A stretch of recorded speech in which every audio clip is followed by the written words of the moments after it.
Good afternoon. We're about to start the second session. So the second session is titled Beyond Violence and Reconciliation. The first presenter is Alexander Hunter, who is a composer with Scottish, German, and Red River Métis heritage. Working in the School of Music, Alec founded the ANU Experimental Music Studio. He's worked with many performers in Australia and internationally, and he's also engaged in a number of collaborations across disciplines, including with the ANU Climate Institute. And you have the distinct honor, Alex, of being the only person who has presented twice at our Roadshow. So I love working with you, and I'm really looking forward to your presentation, which is wanihtam, hearing it the wrong way, indigenizing a pair of Métis ears. Alex. Thank you. Thanks, man.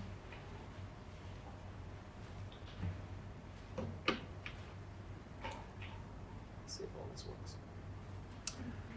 Ăሕnihtα̈�, Alec Hunter Nitsi Gason, Pisimunia, Elgin, Illinois, Otzinia, Patricia Geisman, Nigawi, Edward Hunter Notawi, Guyat Samson, Egwa Dolores Birrer Nokamak, Edward Hunter, Egwa Paul Geisman Nimosamak. Hello, friends. My name is Alec Hunter. That was an introduction in one of my languages, Nehiowewen, Cree. Cree's got some airtime already today. A particular dialect of Cree called Plains Cree, or Y dialect. In my case, Northern Michif. What you just heard included my name, the fact that I'm Métis, where I'm from, and the names of my parents and my grandparents.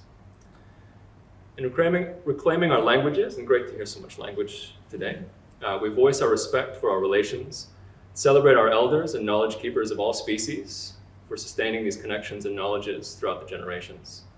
I'd like to direct this respect and acknowledgement to all of you here today, your countries, relations, and elders, in particular the traditional custodians of the land in which we meet, their elders past, present, and yet to come. We're privileged to walk, meet, and live here on beautiful Ngunnawal-Ngambri country, and I hope that we can all take a moment today while sitting here on a walk, ride, or drive home to say some kind words to this wonderful country and listen to what it has to say. So it's sometimes strange participating in Indigenous events in Australia because I'm clearly not from here. The kind of weird settler Indigenous combinations going on. I've fair skin and quite a strange accent, I'll be the first to admit. Oh, next, my friend. Whoa, spoiler alert. Oh no. So I was born on Session 11 land, which has been Chippewa, Delaware, Eel River, Kaskaskia, Kickapoo, Miamia, Ottawa, Piankashaw, Potawatomi, Shawnee, Wea, and Wyandot country, and what is now called northeastern Ohio in the United States. I was born there, but I have deeper connections and was raised on Session 50 land, also Session 148, which is a long, horrible story of swindling and, quite terribleness, which is the traditional country of the Sauk, Fox, Chippewa, Ottawa, and Potawatomi people, and also the land of the Illini Confederation. This place is currently known as Elgin, Illinois, the last suburb on the commuter train that runs to downtown Chicago on the edge of the Great Lakes, which is basically an inland sea.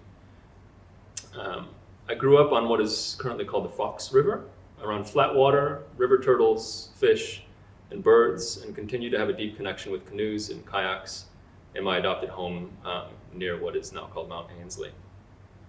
I was born and grew up and continue to live on the countries of other people. My mother is a white settler whose family came to North America from Germany in between the two world wars. My father's father's people came from Scotland. My father's mother is Métis. Gentle roll. In the 17 and 1800s, a number of Europeans moved into the center of what wasn't yet called Canada as employees or servants. Employees makes it sound like they had a choice. Servants of either the Northwest Company or Hudson's Bay Company working in the fur trade. Most of these were young, single men or boys who were either French-Canadian or Scottish, mainly from Orkney, which is an island chain off the far northeast coast, physically and perhaps culturally closer to the Arctic Circle than it is to London. That was a joke. Not true. These men married and had children with women mainly from Cree, Nehio, and Anishinaabe First Nations. And great to hear the Seven Fires prophecy earlier this afternoon. I had it in my talk and then I had to cut it because of time, so it got in there, it found a way. The children of these parents grew up speaking English, French, Nehiyowewen, and/or Anishinaabemowin, and developed their own languages of Michif and Bungi, going through Creole and Pidgin processes. These children married other mixed-race children, as well as other First Nations and white settler neighbors, and developed a unique culture, drawing on and interacting with the cultures of their parents through the process of ethnogenesis.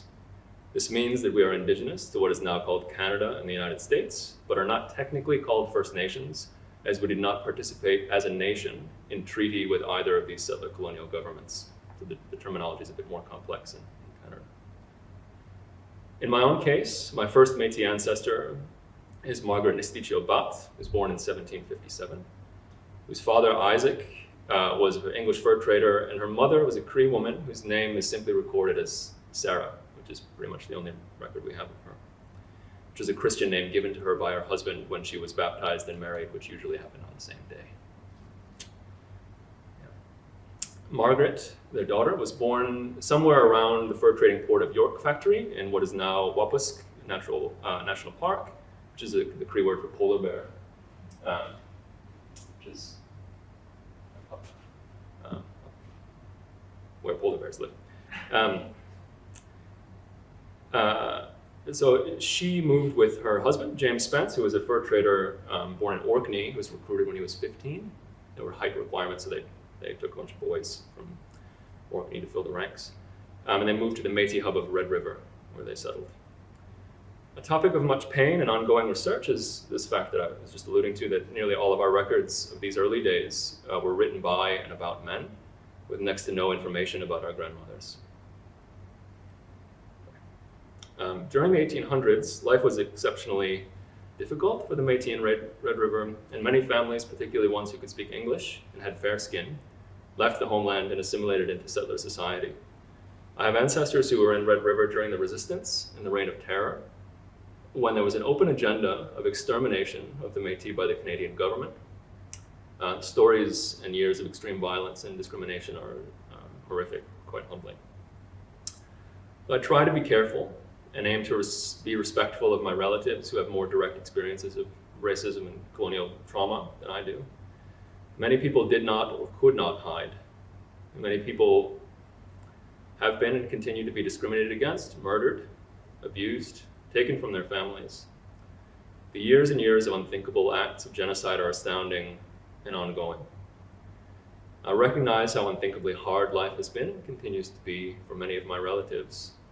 And what I would like to speak about here is one particular aspect of my own experience of this colonial violence and the work I'm doing to reconnect with my relations, language, music, and culture. It's difficult saying all that and saying, like, let's talk about music. But that's what we're gonna do. So, to take a small detour through the other line. From 2006 to 2014, I lived and worked and studied in Gaelic-speaking Scotland. During this time, I began learning Scottish Gaelic and worked as a session musician, playing in Scottish folk bands and accompanying Gaelic singers. The Gaelic language, along with related language Irish, very similar, mutually understandable, but not the same. The language is currently going through a revival, which has deep connections to the folk music scene and revival of the mid-20th century. Tunes and songs found in old collections are given new life, and quite importantly for me as a bassist, they're given, or I didn't have double basses back then. They're difficult to transport, and they would have been just chopped up anyway, I guess. These musics are given new interactions and accompaniment textures influenced by folk, jazz, classical music, popular music, etc. One of the things I find myself and my session musician colleagues being aware of when accompanying these vocalists is that singers trained in traditional settings do not sing entirely in recognizable, more or less equally tempered musical scales, or in standard Western musical structures and time signatures. One example of this is found in a particular cultural practice called Push to Beal, which is tune of the mouth music. At particular points in history, musical instruments were banned in Gaelic Scotland, and at social events, musicians would sing familiar tunes and make up songs, often with quite silly lyrics. There's one about really liking girls and butter that I sing to my son. That's basically all the lyrics. So here's a recording featuring Mariana Nicholrick and Marianne Kennedy. I'll try to make this happen.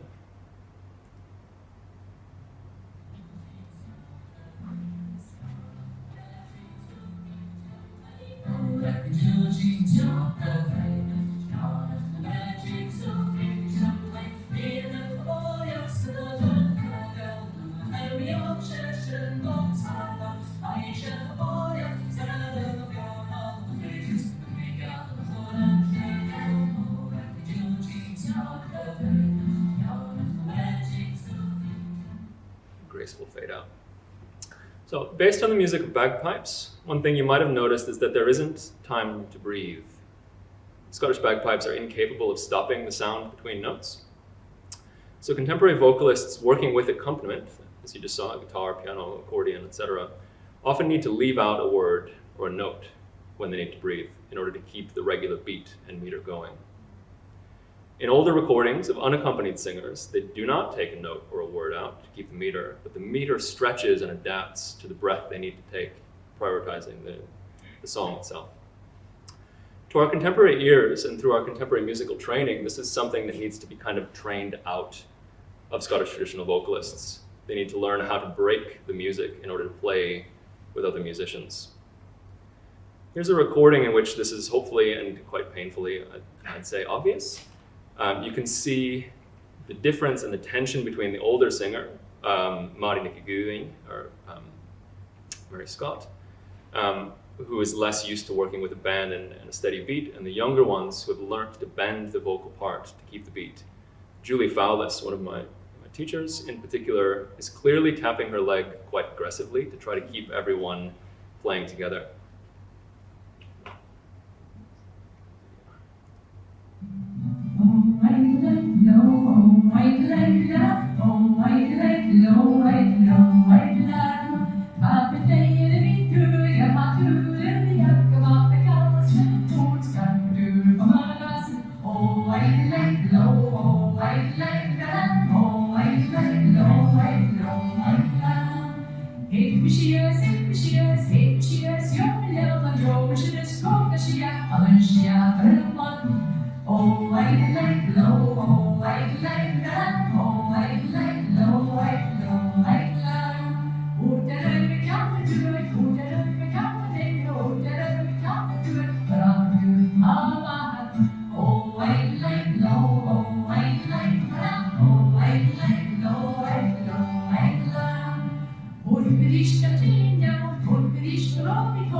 The dominance of the instrumental ensemble and the 4/4 time signature can give us the impression that Mari, the older singer, is wrong or naive or less musically literate in an appropriate way, while the other musicians have the correct knowledge of how to do it properly and stay in time. This tension is very common. I know it extremely well, but is rarely identified as colonial violence, a position I hope to clarify in this paper and other future research. Traditional Métis music, on the other hand, has not gone through such a musical renaissance. There are fewer than 2,000 Michif speakers at the moment. On the surface, Métis fiddle music sounds very similar to French Canadian and some kinds of Scottish, Irish, American, and other traditional musics. There's a fiddle playing melody line, guitar, bass, drums, etc., playing accompanying tonal figures, major, minor chords, and progressions that you probably recognize maybe growing up on Western popular musics. One of the most interesting things about this music is the fact that though the accompaniment setting might be similar to other folk and traditional musics, especially country dances, the time signatures and phrase lengths are far less predictable and historically were often improvised. Each player would have a unique version of popular tunes. There are deep connections here to the musical practices of our grandmothers in Cree and Anishinaabe First Nations, a discussion of which is beyond the scope of this talk, but is part of ongoing research.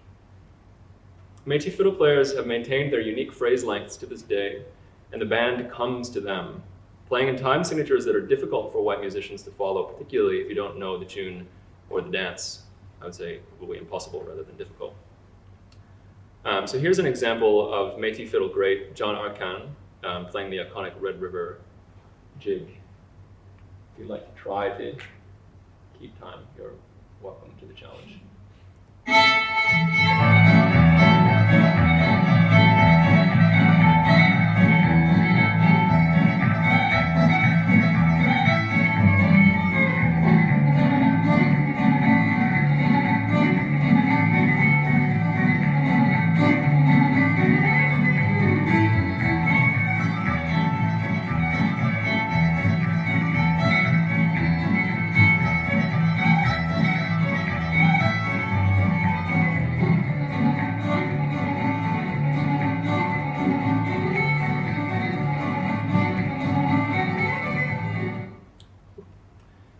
As a musician trained in Western classical and jazz musics, I came to Scottish traditional music only in my early 20s. It's possible to engage with this music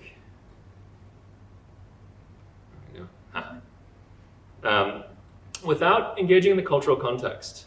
There's so much shared vocabulary with other European musics that we can easily collaborate across genres and cultures, and we definitely do. There are now 1.2 million people learning Gaelic via the app Duolingo, while there are fewer than 200,000 speakers in Scotland and Nova Scotia. And for context, there are 2,000 speakers of Michif and 75,000 Cree speakers, which is the most spoken Indigenous language in Canada.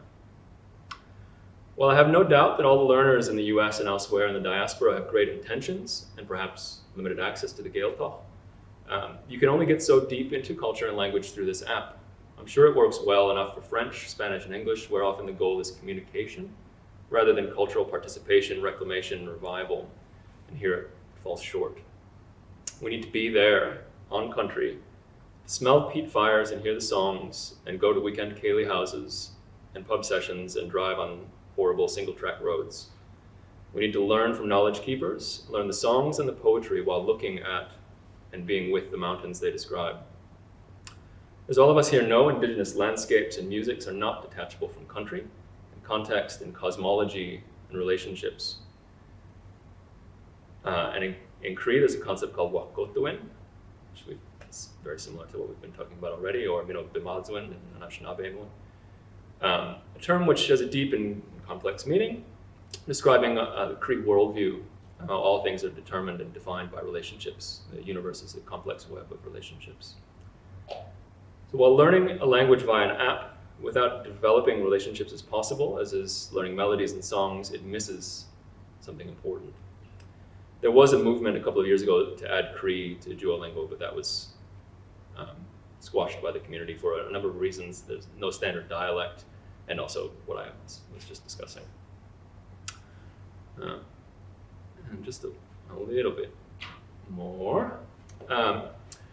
There's also a debate in Cree language communities about the best way to notate the language. Some people use standard Roman orthography, since it's easy to read for learners who already speak English. Others, like one of my teachers, Ruben Quinn, Satellite Cree First Nation, use spirit markers, star charts, aka syllabics, pictured on the right screen. This is a system of notation gifted to our people from the Creator and is deeply tied to our cosmology. Learning language through connecting with teachers and other learners means that my journey of reconnection is guided not by the Western drive to accumulate information, to learn more words so I can travel or buy coffee, but by a wakotowin, by being guided by knowledge keepers to develop good relationships based on my responsibilities. Ruben's perspective is that SRO, standard Roman orthography, enacts a kind of colonial violence on the language. And while I understand the arguments for the practicality, as a musician who spent most of my life thinking about notation, I tend to agree. And I'm gonna blast through the last page. So in transcribing and notating Indigenous musics, ethnomusicologists and others often disconnect the cultural context or at least we used to. Extracting particular elements for archiving and often for monetization. The function, variation, detail, and spirit of the music are discarded, and what is left is extracted for reproduction in different contexts. I'm talking lots about extraction today. There's so many of us who are learning our languages and musics from Western notation and guessing or reinventing sounds and performance practices to rejoin these parts of our culture with their appropriate meanings and contexts, rebuilding relationships. Western musical notation in this context is a kind of violence, setting up a particular kind of hierarchy and necessarily wrenching the act of performance or ceremony or community from the music in order to analyze, dissect, reproduce it in a different context. The problem is what ALMAH composer and musicologist Dylan Robinson calls the hungry listening or extractivist approach, doing violence to music and culture through Western musical modes of listening and analysis. We're trained by Western colonial institutions to deeply analyze music by extracting nuggets of information to be classified, to seek out particular structures and meanings at the expense of other ontologies. I'm just gonna make sure it's not, my partner's watching my baby. Everything's cool, it's not her. Over the last 20 years, I've been trying to decolonize my ears, to open them to alternative worlds that are just as or more valid and wonderful. I listen to old archival recordings of songs, the songs of my people.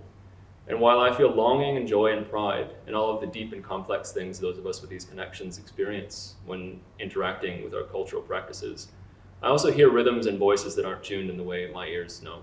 My ears enact a kind of violence against my own music. It takes work to train ears and my mind to appreciate what makes our musical knowledge keepers great. That it is not the same thing that makes a Western fiddle player great. John Arcand is embedded in culture and in building and supporting good relationships.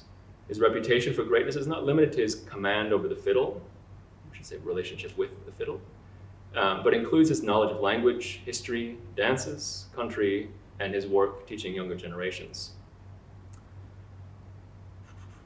This holistic view of what music is and who musicians are and what they do together has been extremely meaningful to me. It was basically my PhD. Removing my Western cultural biases and diversifying my listening and understanding and teaching, decolonizing my ears, is a process which leaves open wounds. The deeper into this process I go, the more uncomfortable I get being in a position of saying which musicians and musics and musical practices are worth studying at ANU, a great responsibility I feel increasingly uncomfortable with. When I'm honest with myself, I feel like I don't really know what music is. Or perhaps there are so many kinds of music that the term ceases to mean very much. I find myself asking what a school of music should look and sound like on unceded First Nations country. I have so much to learn about my own culture and music, and I'm absolutely in no position of authority to teach it. It's not hard to fall into asking what business do I have teaching music here and now at all. Give me a job. One thing I can do with the opportunity I've been given here is the Donna Haraway thing, to stay with the trouble, to bring and share these questions and uncomfortable propositions with my students. I never wanted to be in a position where I pretended to have all the answers, but I can help musicians find their questions and paths to their answers. My feeling as a composer has always been that I want to be a facilitator rather than a dictator, that when you build and care for respectful relationships, the rest follows. So I'll continue to respectfully listen to this country and to my First Nations colleagues. I will continue to be respectful and listen to my teachers, my language, my music, and try to live in a good way. In Cree, there isn't really a word or phrase for thank you or for goodbye, but something I've learned to fill this role is ęహ్nihtαµ misawats muistas. Thank you.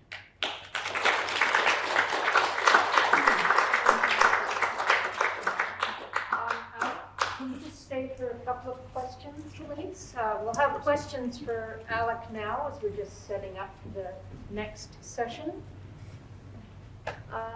Any questions? Yes, Julie. Hey, Julie. I just touched lightly on the hungry listening, and I wonder if you could just explain that a little bit more. Sure. Yeah, it's a great book that I've found some undergraduate students have sort of found independently, which is fantastic. I sort of referenced like, oh yeah, I read that book last week. It's like, so it came out maybe 2 years ago, and things that come out during lockdowns get sort of swallowed up. But there's this idea which comes from, and this is sort of British Columbia sort of area in Canada at the moment, that when white people came, they're hungry for gold, and then winter came and they're hungry for food.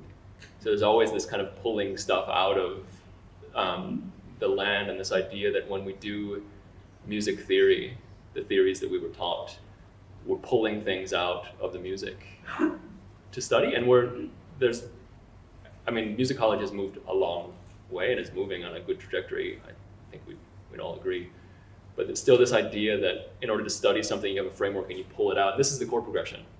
What's the harmonic context of this? It was G major. That kind of loses stuff. That as soon as you pull something out and call it something, in the same way that looking at, like a book of John Arcand fiddle tunes that I have, it's black dots on a white page that somebody else transcribed. It's not, and this is during lockdown and stuff, not when I studied with, say, Ian MacDonald on the island of South Uist, and he's looking at me and teaching me these things and telling me stories about where did the song come from and how do you know this and what relationship does this have to things. These relationships are kind of severed by musical analysis, and we're looking at just 3-6-2-5-1 in G major.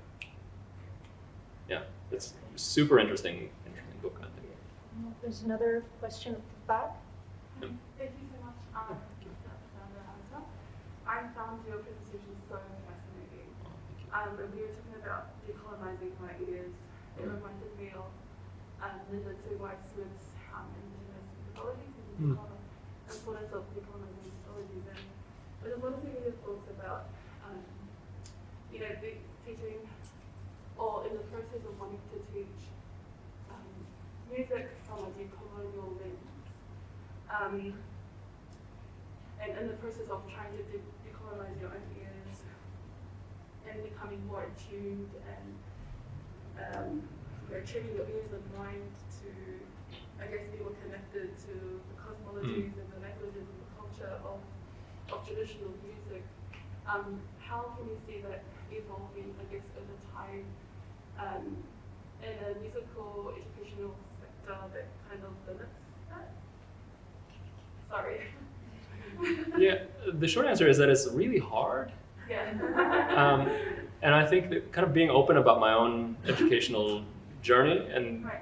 once you start, first year composition, day one, I'm a learner and I'm learning all these things and I don't really know, and this is my particular perspective. It immediately gives students the opportunity to feel comfortable not knowing things and being open to things and talking about who your people are and where do you come from and what does that music do, and what you're writing a string quartet, what work is that going to do, who's going to be involved. And there are things about building good relationships that we can put in while all this other work is kind of happening in the background, right? Because I have to teach this thing every semester and it has to happen. So finding little ways to kind of feed things in and thinking long term rather than freaking out the week before saying I have no idea what I'm doing, which I do every semester. Thank you. But that's a great question. I realize we have other questions, but we'll have the next session first. But let's thank you. Alex again.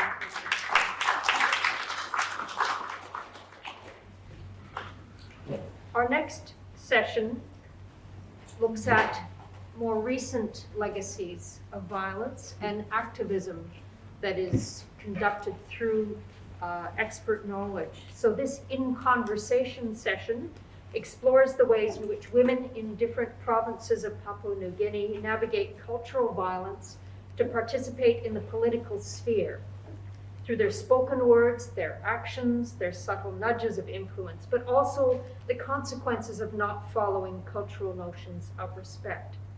Our two experts are THERESA MEKI and ALMAH TARARIA.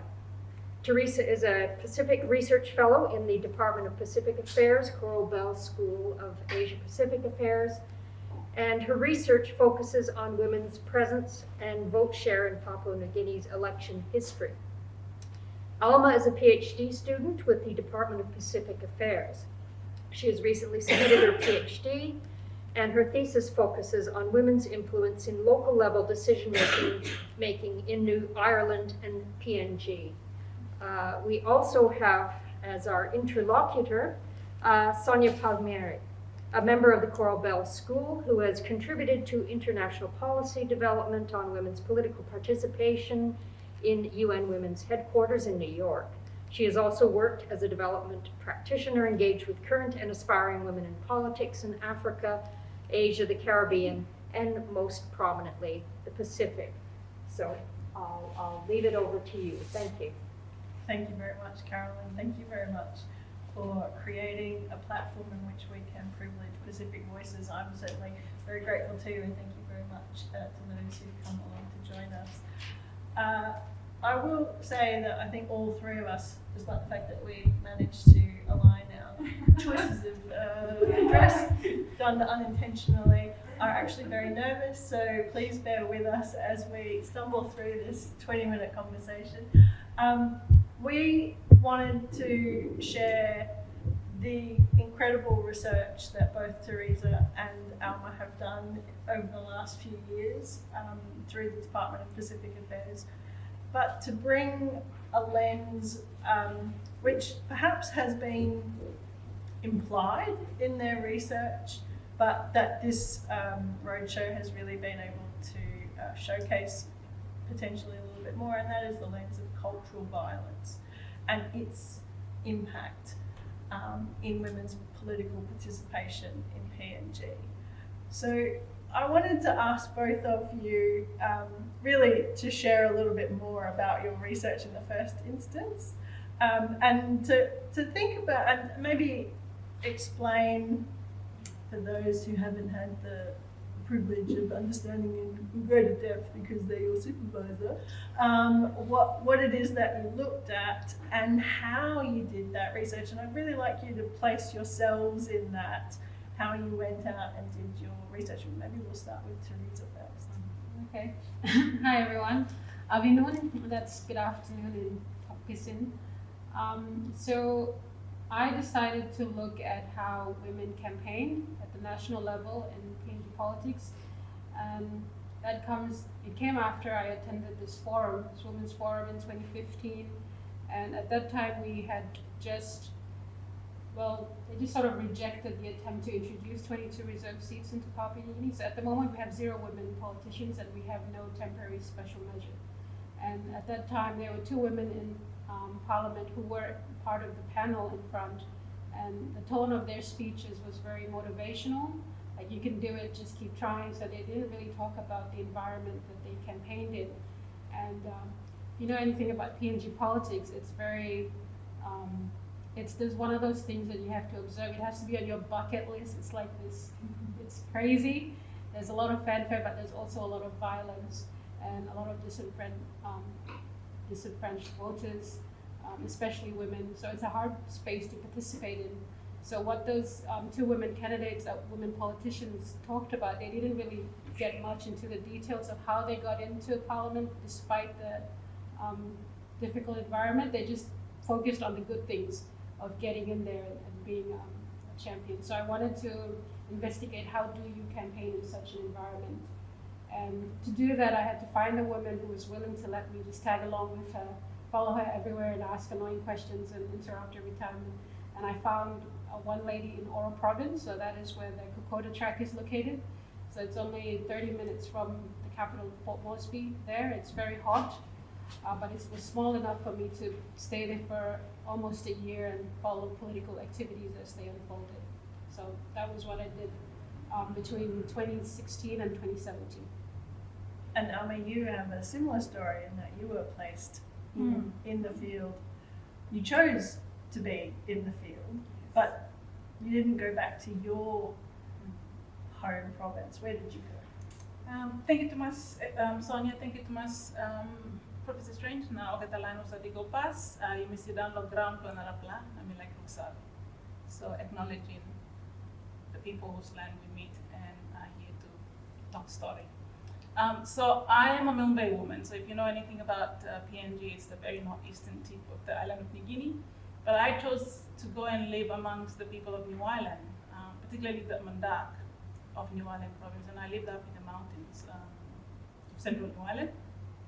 I decided to look at women's influence. How do women choose or are given the space to influence decision making at the And local level in this instance is the church, the village committees, lineage houseboy, or the structure of decision making concerning land. But it was it took time.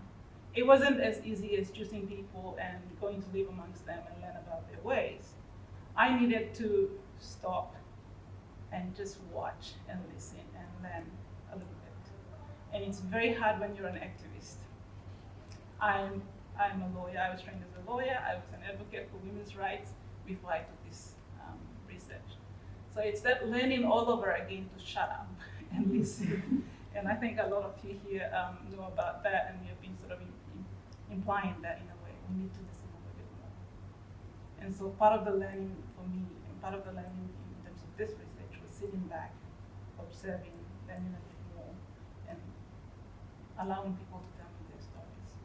I didn't get to learn the language, but I chose to do it in talk-listening. And that has limitations, and that has implications in terms of how you receive information.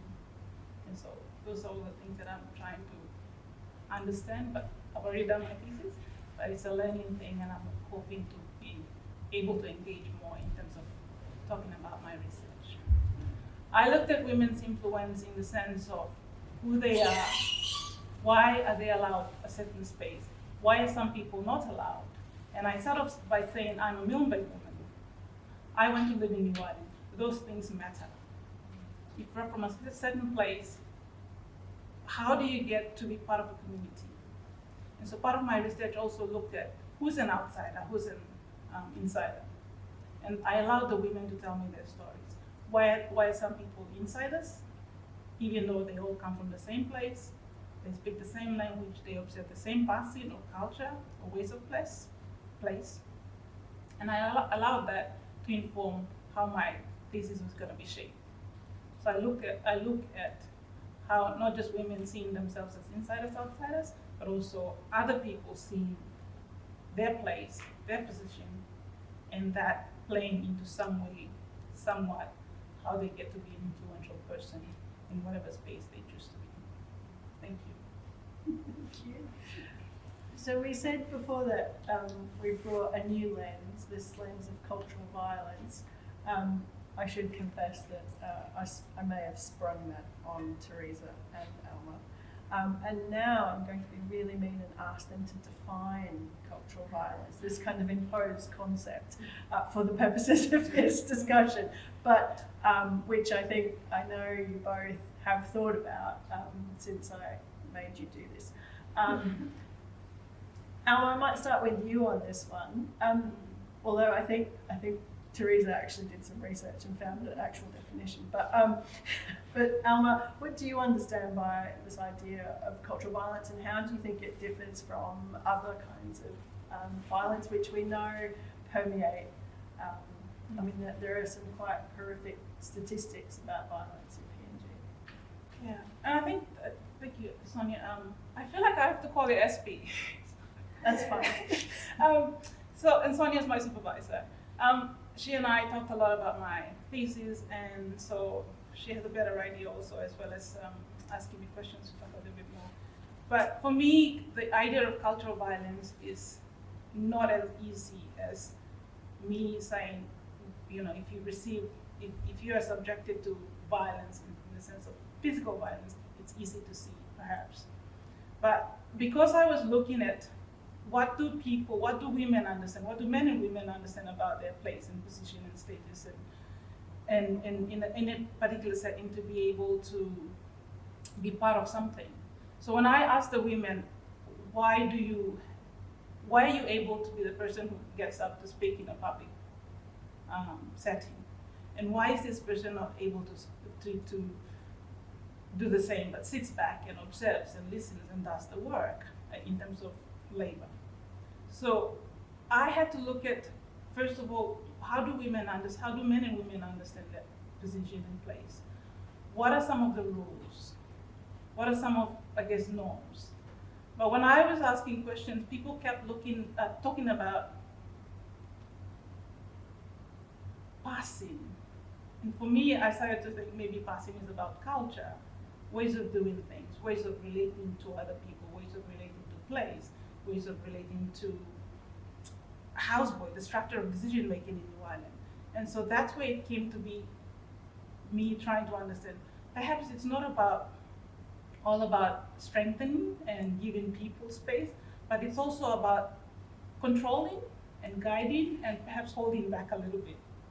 So when I started to ask about why certain women get to be public speaking, to have access to public speaking roles, but to be able to speak in public and to question decisions, there were others that had to be pulled back.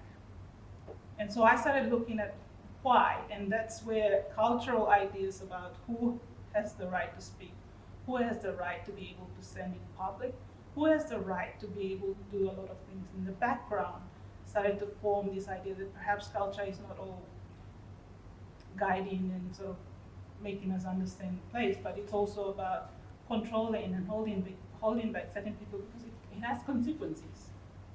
If women don't show that they're not supposed to be out in the public, it might have consequences for them. If they don't show respect, it's a big aspect in Wallen, respect or same or passing, then it has consequences. So for me, when Sonia asked me to look at what is cultural violence, I thought about how the idea that certain people have to be held back because of the ways of class, because of respect to other people, because of respect to elders, because of respect to houseboy, the structure of decision making, perhaps there is violence in that. So that's how I understood it. And was that also your understanding, Theresa? So when you first brought the question on me, remember that I was like, what? You mean like election violence, like when we go and fight? But I didn't observe any of that. So I was like, oh, no, I didn't really see any of that. But then when I thought about it and did some researching, it was, that's the cool thing about the PhD and whole research thing. Like you think you understand it in one way, and then there's this whole layer of it. Anyway, so then it just really, when I look back, that's why all the barriers were there, because of all these prevailing norms that made it so difficult for women to stand up. And it's why it's so natural for them to be insubordinate. So, I mean, the thing with language, also with ALMAH, I mean, I didn't learn the language of my field workplace. It's just too difficult. So, but we spoke Tokpisin, so that was fine. And there's this thing all over, there's this phrase that a lot of what is regarded as normal is embedded in the language, right? So in Tokpisin, if they just want to say, oh, you're just a woman, or you meri nothing, and they're just like, nothing is nothing. You have no value, your words don't have meaning. You know, it's like, you just don't have the, and why is that so normal? Why can people say that now, and it has all that layers of implication, is because of these embedded beliefs that they have this, lower value. So it was really interesting to go back and just think about that again, and why it was so important for male women candidates to always have male committee members or male campaign managers, is because there are spaces where the male would have more weight if they speak after them or before them in a campaign rally. It's because of these just embedded things that are already in place. Thank you. You talked about consequences. So there are well understood norms. I think in both of the provinces where you did your research about what is appropriate, what is a legitimate act, what is a legitimate leader. There are consequences that I guess keep those norms in place. Transgressing those norms comes with consequences. What were the kinds of consequences that you found in your research for transgressing, I guess, those norms, but also that kind of keep that cultural violence in perpetuation? So I refer, So I refer to this idea of passing, and passing, as you would know, in Tokpisin is about culture, it's about way of life, it's about respect, it's about relating to another. And so when women had to observe passing, it's the idea that they have to act certain way, they have to be in a certain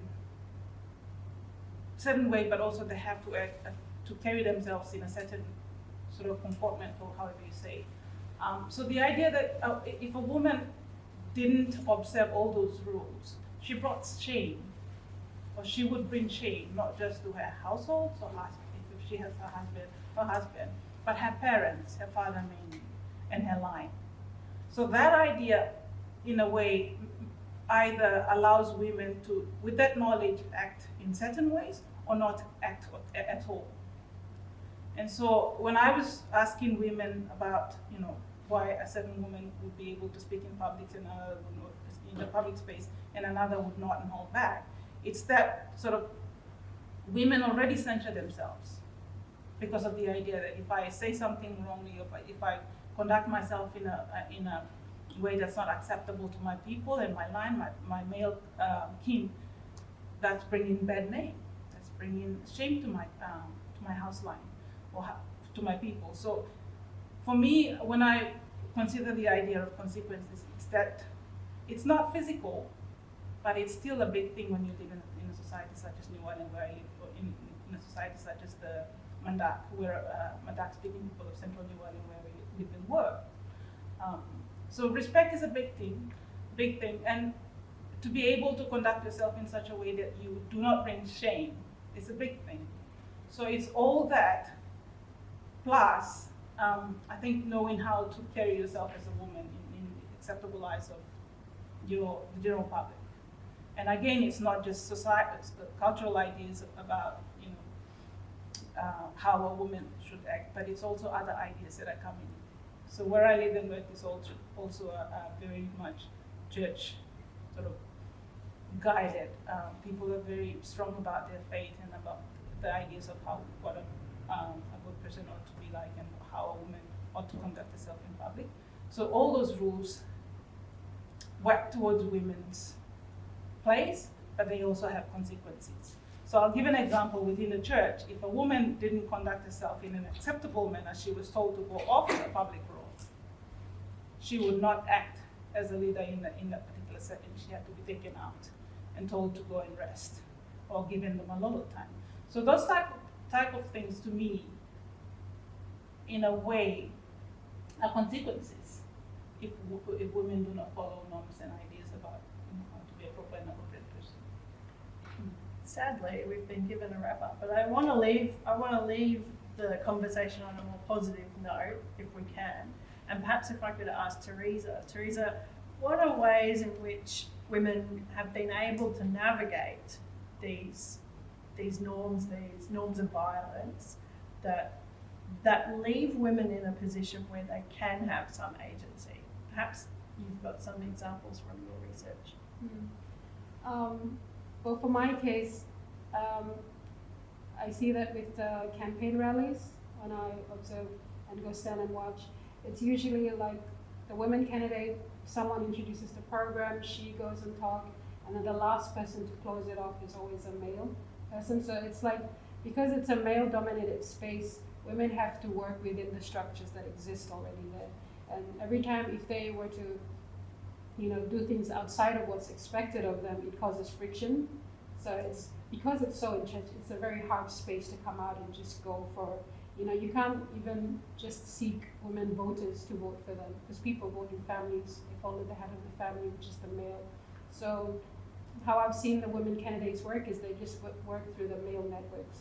So it's usually their uncles or their nephews who work as campaign managers, who rally support for them and who do all of the. At the end of the day, when they win, they will go and represent them. But all of the hard work has to be done by the male, because it's a space that's dominated by them. And there was a woman candidate who told me that she initially, when she started out, she thought she'd recruit some women to, work as campaign coordinators and go out, but with just the type of work that you do, like you have to go and sleep from village to village, their husbands just would not let them do that. It's just, they have all the domestic responsibilities. So in that space, that political space, the machinery, it still has to be male, so it's just working with male gatekeepers and people in power. So it will take time, and it's just, I think we need to come from the side of working with the people who already have influence and agencies, which are these key committee members and gatekeepers and power brokers within the society. TV for that space, I just don't see any other way that women can go other than if they work with the men that are already there. And before we finish up, everyone here would know that ENG is about to have elections, and I know both of you are working on different aspects in support of those elections. Do you think women will be elected? We'll have to wait and see. We hope. I may have robbed someone from the audience of a question on that, but I'm very interested. We will actually close the session now, but we'll have time at the end for overall reflection. But I do want to thank all three of you, particularly ALMAH and You're also working on your thesis. I know it's hard to be juggling all of that. It's wonderful to have people who are still doing thesis work, but also absolutely to recognize the expertise that you bring to, well before your thesis. So it's wonderful, Sonia, to bring you all together. Please join me in thanking this wonderful panel.